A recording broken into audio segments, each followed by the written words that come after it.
folks, has this ever happened to you? So I was playing with Bob, and he went all AP about the VPs that my Meeples were earning, and he's all about that metagaming, so I was like, whoa, he's down with the Kingmaker.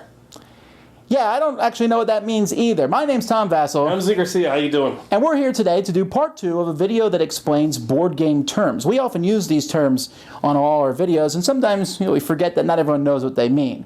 So hopefully you can find out what these terms mean. There will be a list in the description with a timestamp to each of the different terms, so hopefully this will help you understand what he just said. A 4X game is a game that you are basically building a civilization. It could be a civilization on, on Earth, or it could be a space civilization. The reason it's called 4X is because the words explore, expand, exploit, and exterminate all have X in them. Explore, these games usually have a way where you're going out and exploring and finding new regions. Exploit means you are taking the territories and getting resources from them, maybe wood from trees or from a mine on a planet.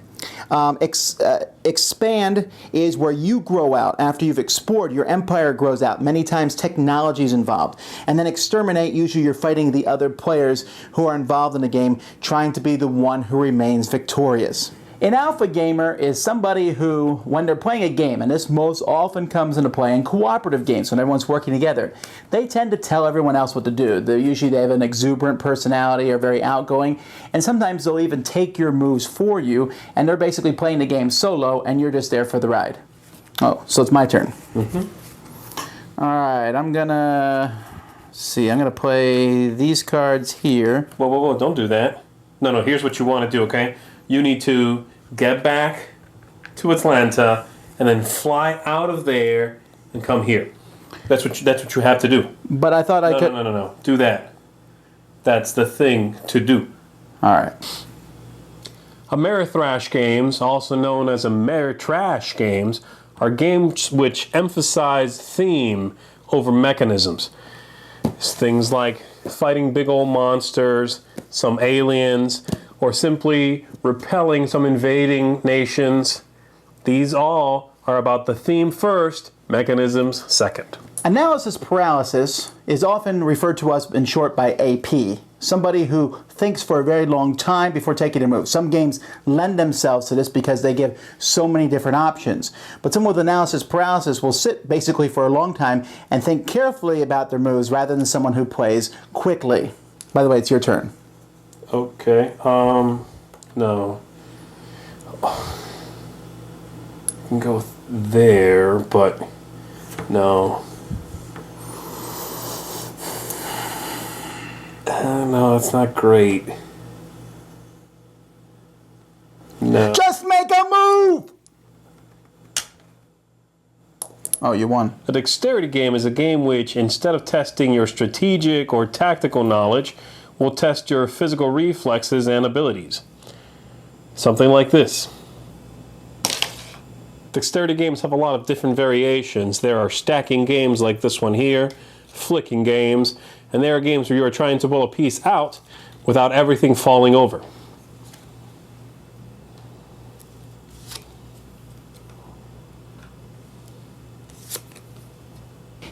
A dungeon crawl game is equivalent to many RPGs where players are going to often be playing heroes who are going to go through the dungeon and fight monsters and find treasure and level up. Now, not every dungeon crawl is technically a dungeon. There are ones in space where you might be going through an old battleship or something like that, or even a modern, there's a Western horror dungeon crawl. But in dungeon crawl, players are often trying to get to a goal. It's usually all the players against one other player, although sometimes the game itself can take the form of the dungeon master or the person who controls the monsters who are coming to crush your hero's bones. An engine building game is a game in which you are creating combinations throughout the game and getting better and better at running that machine so that you can get the most use out of it. In this case, I am selling wood for 4 gold each. And with this card, I can buy 3 resources for 1 gold each. So I can buy these 3 woods for 3 gold, sell them right back, for 12. The term Eurogame is a reworking of a game. Initially, they were called German games because most of them came out of Germany. Now, Eurogames have a lot of characteristics in common. First of all, they very rarely have any sort of player elimination. You're in the whole game till it's over. They often very prominently display the designer's name on the box. There's very little luck or randomness in these games. They usually have some sort of theme, although that theme doesn't always tie into the mechanisms of the game. And there's very little player interaction or conflict, and usually many of them have things where you're trying to get different sorts of resources and collect victory points. Many of them include economic systems or area control systems. There's quite a few. This genre is getting a little bit more faded as each year goes by, mixing with the Amerithrash term that we talked about earlier, but there are still many games that we refer to as Eurogames. We often use the term Kingmaking in games to describe a player who decides someone else who's going to win. They either by trading with that person or doing something in their power, maybe attacking somebody else, to help someone else win. There's various reasons that people might do kingmaking. Sometimes they do it because of the time. Ooh, I really gotta go. I'll sell you. Actually, I'll buy that property for everything I have. Oh yeah! In your face, Sam! Sometimes they do it because of spite. You know what? Actually, I'll take that back. Well, wait. I thought we had a deal. And I'm going to give it all to Sam. Why? Because I don't like you.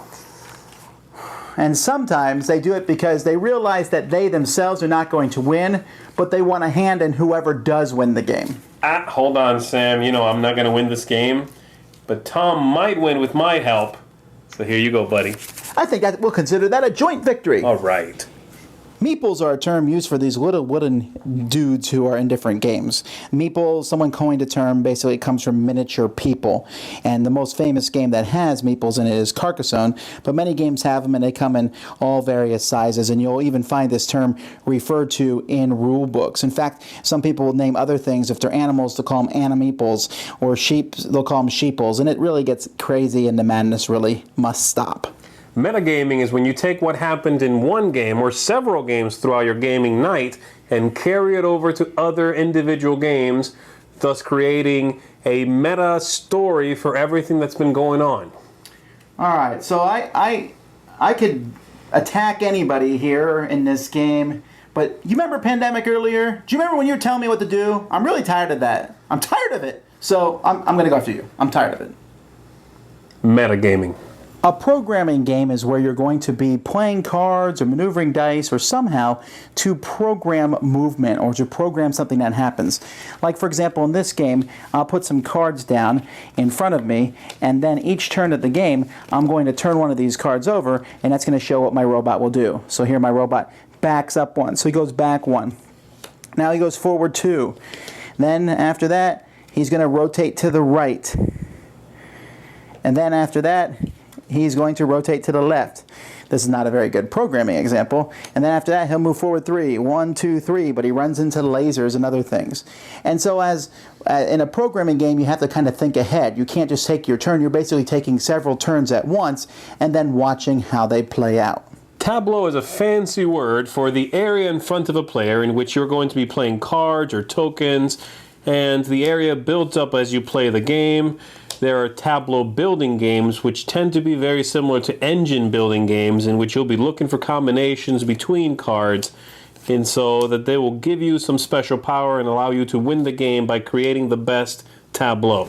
In many war games, players will move and try to attack each other and go into other spaces and have fights and do different things. Turtling is when instead of attacking, you just simply get into a defensive position and just keep building up defenses and keep making yourself stronger and building up so that it's hard for the opponent to attack.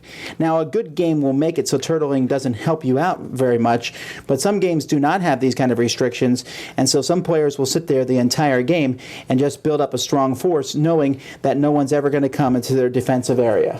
VPs, which stands for victory points, is the way you track how someone wins the game. The oldest way we have of tracking that information is with a piece of paper and a pen. But nowadays we also have chits, which track the victory points, and of course a victory point track where you can mark who is winning. Ultimately, the important thing to remember is money can also be victory points. You could call that victory points, and most victory points, VPs, is the winner. Well, I hope that was helpful and enlightening to you. We're going to be making more of these videos in the future, so now you'll be able to translate really weird sentences. Great. You could start using these terms. Anyhow, thanks so much for watching. I'm Tom Vassell. I'm Z Garcia, thank you. And you've been watching The Dice Tower. Thanks so much for watching the Dice Tower videos. Find more great videos and reviews, as well as our top-rated audio podcast at Dicetower.com. You can also find other great shows at DicetowerNetwork.com. I'm Eric Summerer, and you've been watching The Dice Tower. The Dice Tower is sponsored by Cool Stuff Inc., where you can find great games for great prices. Cool stuff in stock. Check them out at CoolStuffInc.com.